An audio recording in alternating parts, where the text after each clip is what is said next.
கர்த்தருக்கு மகிமை உண்டாவதாக. இன்றைக்கி நம்ம தியானத்துக்காக எடுத்திருக்கிற வசனம் நீதிமொழிகள் 11:14. நீதிமொழிகள் 11:14 நம்ம வாசிக்கலாம். ஆலோசனை இல்லாத இடத்துல ஜனங்களை விழுந்து போவார்கள். அநேக ஆலோசனைக்காரர் உண்டானால் சுகம் உண்டாகும். ஆலோசனை இல்லாத இடத்துல ஜனங்களை விழுந்து போவாங்க. அநேக ஆலோசனைக்காரர் இருந்தால் ஜனங்களுக்கு சுகம் உண்டாகும்னு சொல்லி சொல்லப்படுகிறது. இதில் அநேகர் நம்மளுக்கு ஆலோசனை சொல்லுவாங்க. பெரியவங்களோட ஆலோசனை தள்ளிவிடக்கூடாது, அதெல்லாம் நமக்கு முதல்ல அதுலேருந்தே தெரியும். சபையில் ஆலோசனை சொல்லுவாங்க, வேதத்தினோட ஆலோசனை கேட்கணும், கர்த்தருடைய ஆலோசனை எல்லாம் நம்ம தெரிஞ்சு கொள்ள வேண்டியது ரொம்ப அத்தியாவசியமாக இருக்குது. நமக்கெல்லாம் யார் ஆலோசனைக்காரன்னு கேட்டால் பரிசுத்த ஆவியானவர் நல்ல ஆலோசனைக்காரராக இருக்கிறாங்க. இயேசு ஆலோசனைக்காரராக இருக்காங்க. சர்ச்சு போதகர், எல்டர்ஸு, நம்ம வீட்டில் இருக்கிற பெரியவங்க எல்லாமே நமக்கு ஆலோசனைக்காரராக இருக்கிறாங்க. அந்த ஆலோசனை இல்லைனாக்கா நம்ம சொந்த இஷ்டத்துக்கு, நம்ம வயசு கம்மி, சின்ன பிள்ளைகளுக்கு சொல்கிறேன், வயசு கம்மி, அதனால் நமக்கு அனுபவம் பத்தாதே, நிறைய காரியத்தில் போய் மாட்டிக்குவங்க, விழுந்துடுவாங்க. எந்த ஒரு காரியம் செய்கிறதுக்கு முன்னாலும் பலர்கிட்ட ஆலோசனை கேட்கணும். ஆலோசனை இல்லாத இடத்துல ஜனங்கள் சீர்கட்டு போவாங்க, விழுந்து போயிடுவாங்கன்னு சொல்லி நம்ம வாசிக்கலாம். அப்போ அதே மாதிரி நமக்கு ஆலோசனை, முதியோரோட ஆலோசனை தள்ளிவிடக்கூடாதுன்னெல்லாம் வேதத்தில் இருக்குது. அதனால் ஆலோசனை நமக்கு ரொம்ப முக்கியம். 1 ராஜாக்கள் 12ஆம் அதிகாரம் 8வது வசனத்தில் ரெகபியாம் முதியோருடைய அவங்க அப்பா சாலமோனோட கூட இருந்தால் அந்த சாலமோனோட ராஜ்ய ஆளுகையில் இருந்தால் ஜனங்களோடெல்லாம் ஆலோசனை கேட்டாங்க. அவங்க நல்ல ஆலோசனை சொன்னாங்க. அப்புறம் அவனோட வயசில் இருந்த அவன் வாலிப சின்ன பையன், அவனோட ஆலோசனை கேட்டாங்க. அவங்க ஒரு ஆலோசனை சொன்னாங்க. முதியோட ஆலோசனை எல்லாம் அவன் தள்ளிவிட்டேன். சின்ன பசங்களோட ஆலோசனை கேட்டாங்க மிக கடினமாக. இஸ்ரவேல் எல்லாரும் கூடி வந்தபோது அந்த சின்ன பசங்களோட ஆலோசனை அவன் சொன்ன போது ராஜ்யம் 2ஆக பிரிஞ்சிச்சு.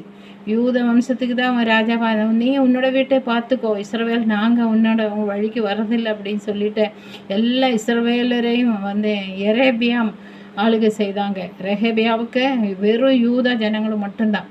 அப்படி ஆலோசனை இல்லாத இடத்துல ராஜ்யமே விழுந்து போயிடுச்சு, பிரிக்கப்பட்டுச்சு, ஒன்றும் இல்லாமல் போயிடுச்சு. அதனால் பெரியவங்களோட ஆலோசனை ரொம்ப ரொம்ப முக்கியமாக இருக்குது. அதனால் பெரியவங்களோட ஆலோசனை நம்ம கேட்கணும், நிதானித்து யோசனை பண்ணி நம்ம செய்யணும். ஆலோசனை இல்லாத இடத்துல சொந்த ஆலோசனை, அதாவது நம்மளோட அறிவு, நம்ம வயசு, நம்மளோட வாழ்காலங்கள் எல்லாம் குறுகுனது, அதனோட நீண்ட நாள் வாழ்ந்தவங்களோட ஆலோசனை கேட்டிங்கனாக்கா நம்ம சீர்பெறுவோம்.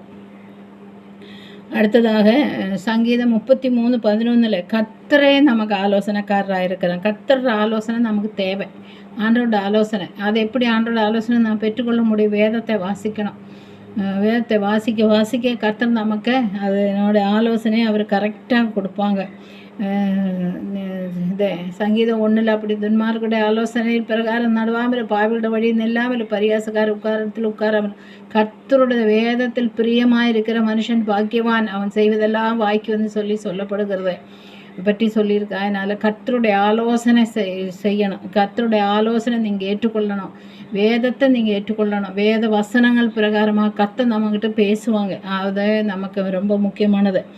அடுத்ததாக ஏசாயா 28:29 ஒரு வசனம் இருக்குது. அவர் ஆலோசனையில் இதுவும் சேனைகளின் கர்த்தரால் உண்டாச்சு. அவர் ஆலோசனையில் ஆச்சரியமானவர், செயலில் மகுத்தமானவர்.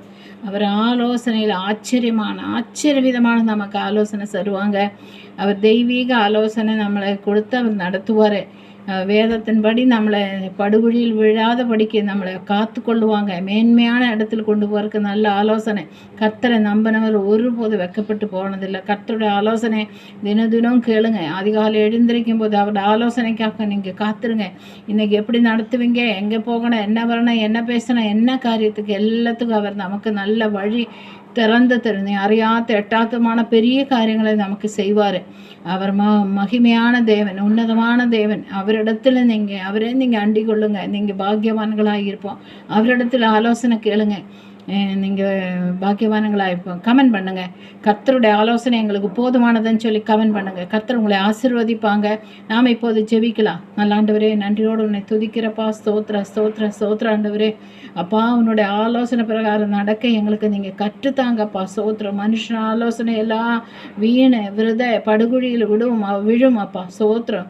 முதியவர்கள், கர்த்தரை நேசிக்கிறவங்க, கர்த்தருடைய எல்டர்ஸ், கர்த்தருடைய ஊழியக்காரங்க, இயேசு பரிசுத்த ஆவியானவர், இதெல்லாம் தான் எங்களுக்கு ஆலோசனைக்காரர் அப்பா. ஸ்தோத்திரம். வேதம் எங்களுக்கு நல்ல வழிகாட்டி ஆலோசனை சொல்லுகிற நல்ல புத்தகமாப்பா. ஸ்தோத்திரம். இதை நாங்கள் வாசித்து உன்னுடைய வழிகளை நாங்கள் கண்டுபிடிக்க எங்களுக்கு உதவி செய்ய முடியாது செபிக்கிறோம். அந்த உலகத்தின் ஆயிலும் தப்பிக்க வைக்கும், மாம்சத்தின் விழுந்து போகாத படிக்கும், உலக இச்சை ஆசா பாசங்கள் விழுந்து போகாத படிக்கும். உன்னுடைய ஆலோசனை வழி எங்களை நடத்துவீராக சொல்லி செபிக்கிறேன். மெய் வழி உன்னோட வழியப்பா. ஸ்தோத்திரம் ஆண்டவரே. அப்பா, பரலோகத்துக்கு போகிற ஒரே வாசல் நீங்கள் மட்டும்தான். உன்னை அண்டி கொண்டா மட்டும்தான் நாங்கள் ஆண்டவரே அப்பா நல்ல வழியில் நடக்க முடியும். நல்ல ஆலோசனை சொல்லி தினம் எங்களை பாதுகாத்து பராமரித்து கொள்ளும்படியா செபிக்கிறப்பா. ஸ்தோத்திரம். துஷ்டன் கையிலும் பொல்லாத மனுஷர் கையிலேருந்து தப்பி வைக்கும்படியாக எங்களுக்கு ஆலோசனை வேணும். வேலை ஸ்தலத்தில் ஆலோசனை வேணும் அப்பா. எல்லா இடத்துலையும் எங்களுக்கு உன்னுடைய ஆலோசனை இல்லாமல் நாங்கள் வாழவே முடியாது. ஒப்பு கொடுக்குற சுவாமி, ஆளுக செய்யுங்க. இயேசுவின் நாமத்தினால் பிதாவே, ஆமென்.